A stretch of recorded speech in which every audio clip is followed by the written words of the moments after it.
Okay, today I am interviewing my mom for my Kansas history video, and we are going to talk about the difference between when she was growing up versus now.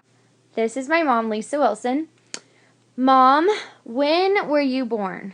I was born on New Year's Eve, December 31st, 1967. Where were you born?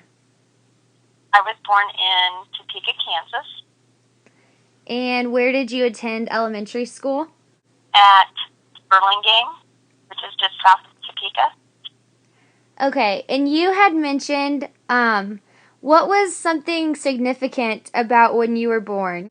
When I was born, it was during the Vietnam War, and so my dad was drafted, which they don't have an active draft now, so that was something that's a lot different. My dad was drafted for the war, and so before I was born, he was serving overseas in the war, and when I was born,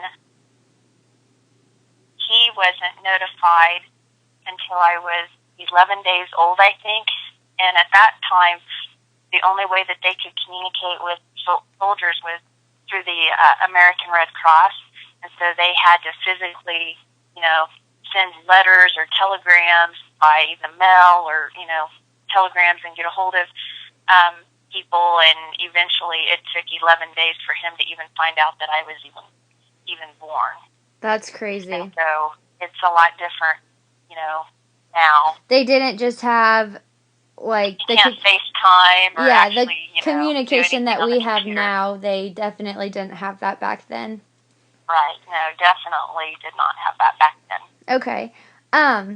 So you didn't you didn't live in Burlingame your whole life. You had moved. So can you just tell me a little bit about once you moved to Holton and kind of a little bit about high school and some things that happened in high school? Maybe that happened when I was in high school too, but how they were different. Okay, sure.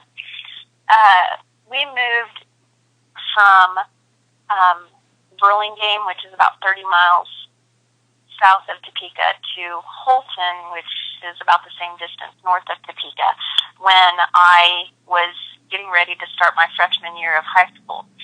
Well, we went ahead and moved that summer because my mom wanted me to get a feel for the town and maybe meet some kids before school actually started that fall. And I think one of the things that is funny about it now is I had to sign up to play summer softball, that lasted 6 weeks to get to know, some kids that I was going to be going to school with. And I know when you were growing up, we'd travel all over the place. You didn't play for just 6 weeks of softball. You played more like 6 to 9 months of the year, Yeah. Traveling around. So that was one thing that was a lot different. But, I can remember going to the county fair because that was going to be a place to meet kids that I would be going to school with. And when I think about it now, a lot of times kids, you do too, with all the social media, Twitter, Facebook, kids in other towns or other communities, and it's easier to keep in touch with them, and you've got some really good friends that you're able to stay in touch with because you have the option of doing that. It makes things a lot easier in a sense because you can just pick up the phone and text them versus going and actually meeting them or something.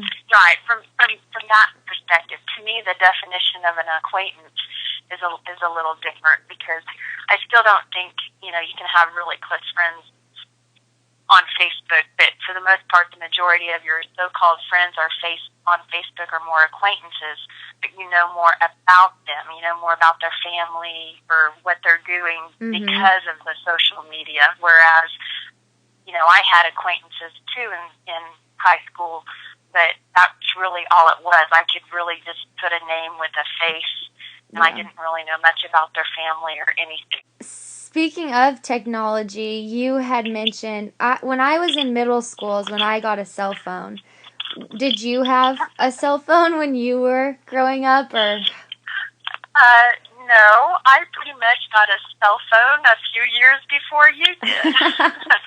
You know, when that was really hard to let you get a cell phone in, seventh grade, because when I was in seventh grade, we lived out in the country, and we had a regular phone, that was plugged into the wall. Usually it was hanging on the wall, and we had what they called party lines because it was so rural. Mm-hmm. We had 3 or 4 different neighbors that shared one phone line. So if you pick up the phone, you might hear your neighbor on the phone talking to somebody, and you just have to hang up the receiver and wait till they weren't using that phone line. Are you serious? Yeah. And one of the things that we would always get in trouble for is either listening in on other people's conversations or being on the phone too long, because we'd have long distance charges. I mean, they'd be really crazy. Kind of similar to what roaming charges are now, or what, a lot of people used to have on cell phones. Mm-hmm.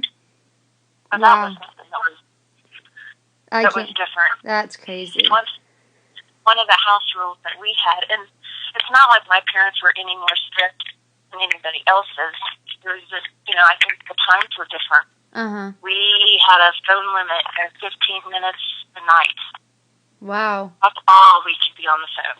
Because other people needed to use the phone too. It wasn't just our phone.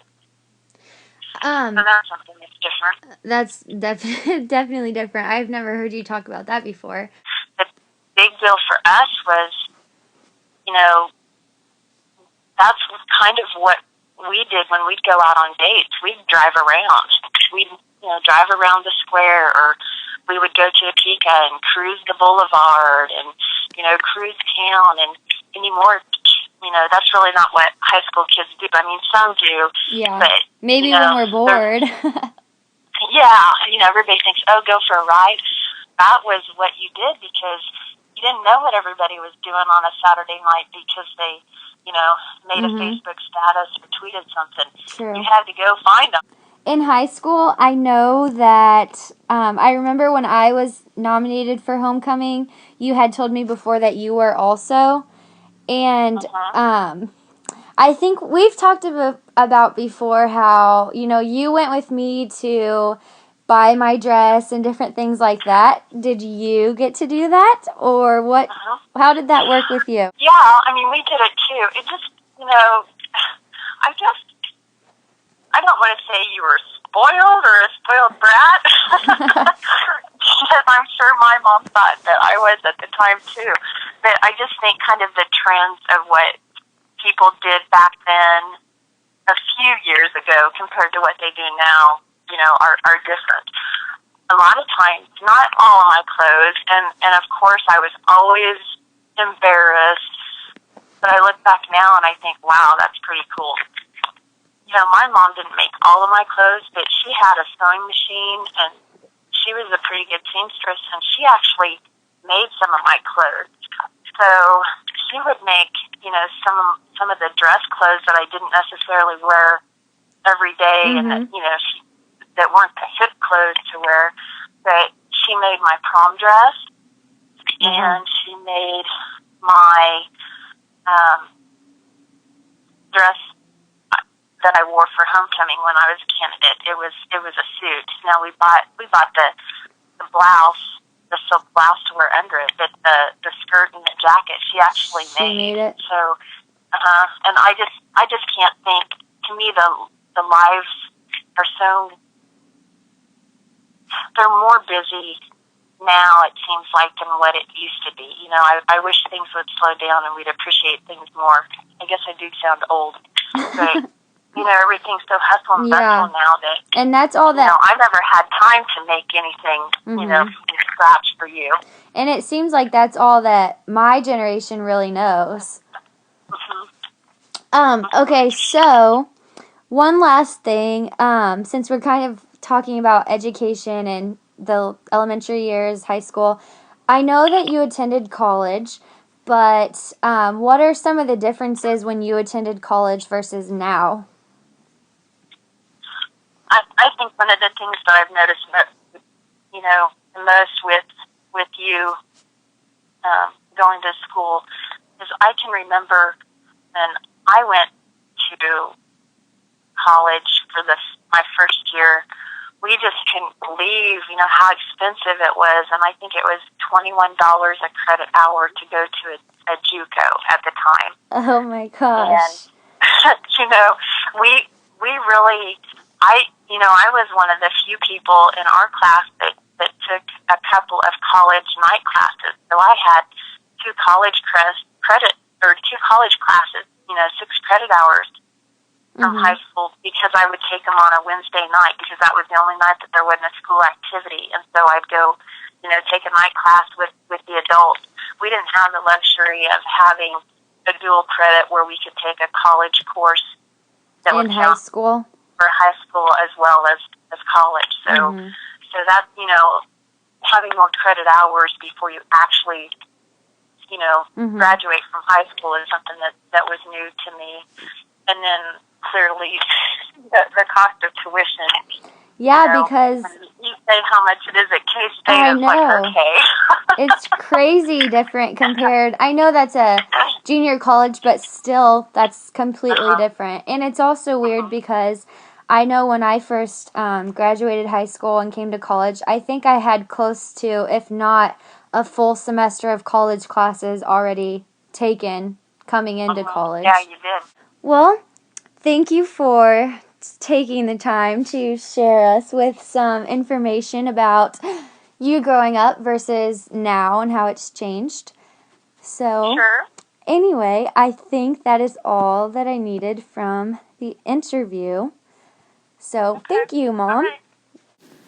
There were some pictures that I got off of Google, like the picture of the map for Holton, Burlingame, and Topeka, but the rest of the photos were sent to me from my mom, and they were pictures that she had in her scrapbook from when she was growing up.